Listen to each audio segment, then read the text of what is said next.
Kalau saat ini Anda masih galbay di pinjol, tenang aja, gak usah takut. Jangan panik, jangan pusing, jangan stres. Kenapa? Karena ada 5 aturan yang mengatur tentang galbay pinjol. Apa saja itu? Mari kita bahas satu persatu.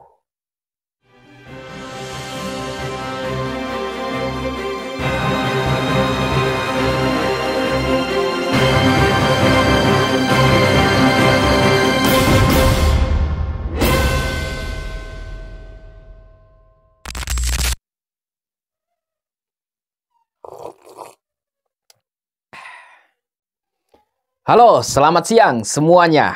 Bagaimana kabar kalian yang masih galbay di pinjol? Saya doakan semoga kalian semua panjang umur, sehat selalu, dimudahkan rezekinya, dan mudah-mudahan kita semua bisa melunasi hutang-hutang kita. Kali ini saya akan membahas 5 aturan galbay di pinjol. Jadi buat kalian yang masih punya hutang di pinjol 1 juta, 10 juta, ratusan juta, bahkan sampai 1 miliar Anda punya hutang di pinjol, tenang aja. Gak usah takut, gak usah panik, gak usah pusing. Karena OJK melindungi nasabah yang galbay pinjol. Jadi buat Anda, wahai debt collector, dengar baik-baik. Jangan sekali-kali Anda menghina nasabah, merendahkan nasabah, bahkan melecehkan nasabah di sosial media. Hati-hati. Anda bisa dipenjara, wahai debt collector. Jadi berbaik hatilah pada nasabahmu. Karena salah Anda sendiri. Ngapain bikin iklan pinjol? Menawarkan pinjaman pada nasabah. Ketika nasabah galbay pinjol, ya itu bukan salah nasabah.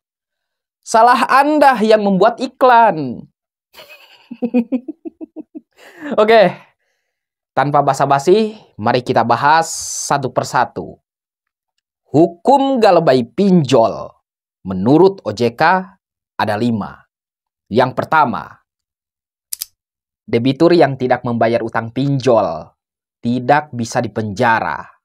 Sesuai dengan pasal 19 ayat 2 Undang-Undang Nomor 39 Tahun 1999 tentang Hak Asasi Manusia atau HAM. Nah, ketika Anda sudah tidak sanggup untuk membayar utang di pinjol, tenang aja. Karena tidak ada satu orang pun yang akan dipenjara gara-gara dia punya hutang di pinjol. Gak ada.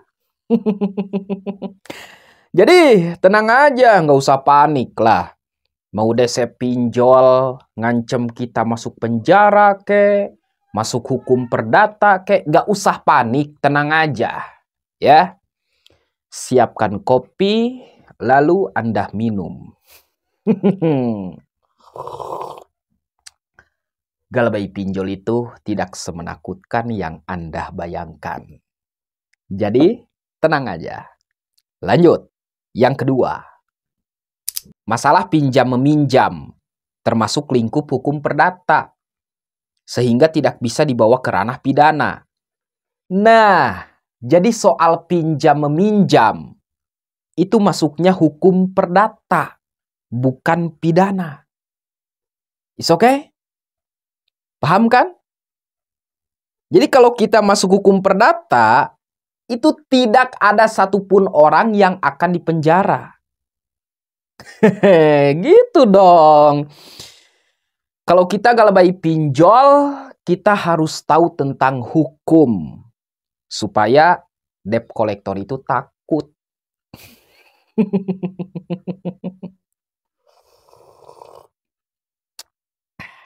Lanjut, yang ketiga.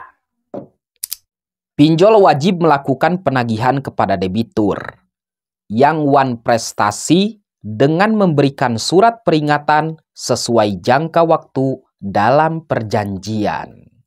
Jadi kalau ada DC pinjol yang menagih hutang Anda, itu normal. Ya, karena setiap hari gue yakin handphone elu, WA elu, telepon elu rame sama DC pinjol. Tagihan hutang, dan hutang membuat pikiran Anda stres, hati Anda menjadi tidak tenang gara-gara Anda punya hutang ke pinjol. Tenang aja, Anda punya hutang, kalau ada yang menagih itu normal. Is okay? Kita harus siap menerima semua resikonya. Orang yang galbay dipinjol itu handphonenya pasti rame. Jam 8 sampai sore. Ya. Karena DC pinjol itu diatur oleh OJK supaya tidak menagih pada malam hari. Jadi kerjaan DC pinjol itu menagih hutang Anda pada jam 8 sampai maghrib. Itu loh. Kalau Anda sudah terbiasa galbay dipinjol, saya yakin Anda pasti terbiasa dengan tagihan-tagihan DC pinjol. Karena banyak sekali debt collector yang meneror Anda, mengancam Anda, terus kata-katanya sangat menyakitkan hati Anda.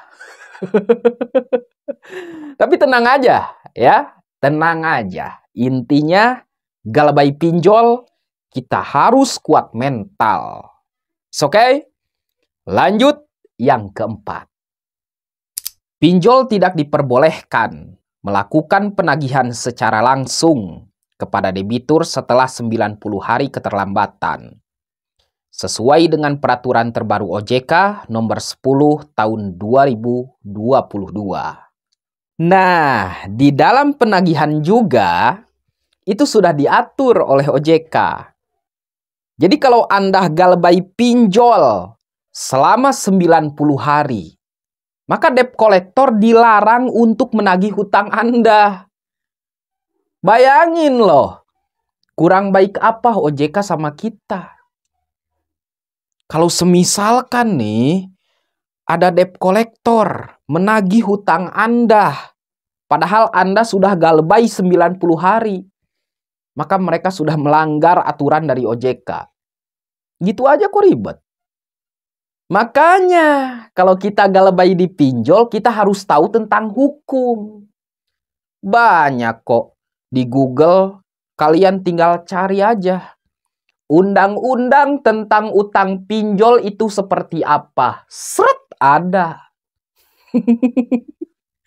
Makanya sering-seringlah kalian itu membaca ya. Karena itu juga untuk bekal hidup Anda, memperbanyak ilmu. Oke? Lanjut yang kelima, yang terakhir. Jika debt collector menyita barang debitur tanpa hak, maka debitur dapat mengajukan gugatan perdata.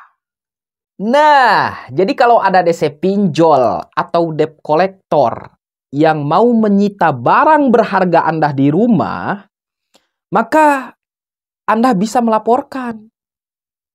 Contoh nih, lu punya hutang 10 juta ke pinjol. Terus debt collector itu ngambil TV lu, ngambil motor lu buat bayar utang pinjol. Itu tidak diperbolehkan oleh OJK. No, there is no way. Ya, nggak ada aturannya. Dan dengar baik-baik. Berapa kali Anda pernah mendengar ini? Pinjol tanpa ada jaminan. Betul nggak? Yo! Jadi apalagi yang harus Anda takutin, Bung? Itulah 5 aturan galbay pinjol, hukum galbay pinjol, ya.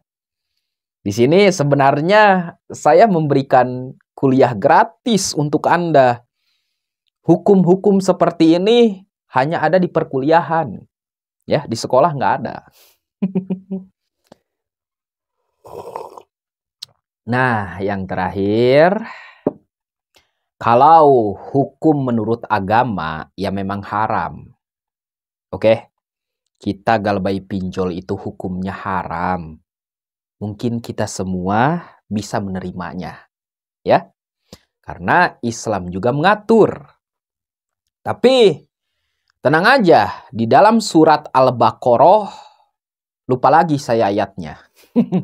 Di sana ada firman Allah Subhanahu wa taala yang menerangkan tentang hutang piutang. Nah, jadi kalau Anda punya hutang, tulislah hutangmu supaya kamu tidak lupa. Oke?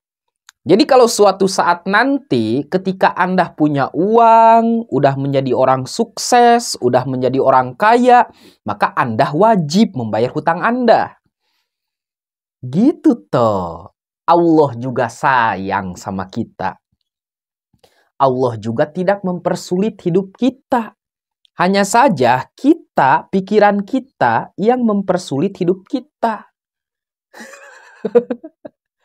Saya doakan semoga kita semua bisa menjadi orang sukses. Bisa mencari uang yang banyak untuk melunasi hutang-hutang kita. Ya, jangan lupa sholat, ibadah, berdoa, dan usaha. Tetap tenang, jangan panik, jangan pusing, jangan stres. Galbay pinjol tidak semenakutkan yang Anda bayangkan. Galbay dipinjol akan baik-baik saja kalau Anda kuat mental. Itu saja. Oke teman-teman, mungkin hanya segitu dari saya, kurang lebihnya mohon maaf. Bila mana ada perkataan saya yang salah, tolong dibenarkan. Oke, sampai jumpa lagi di video selanjutnya. Assalamualaikum warahmatullahi wabarakatuh.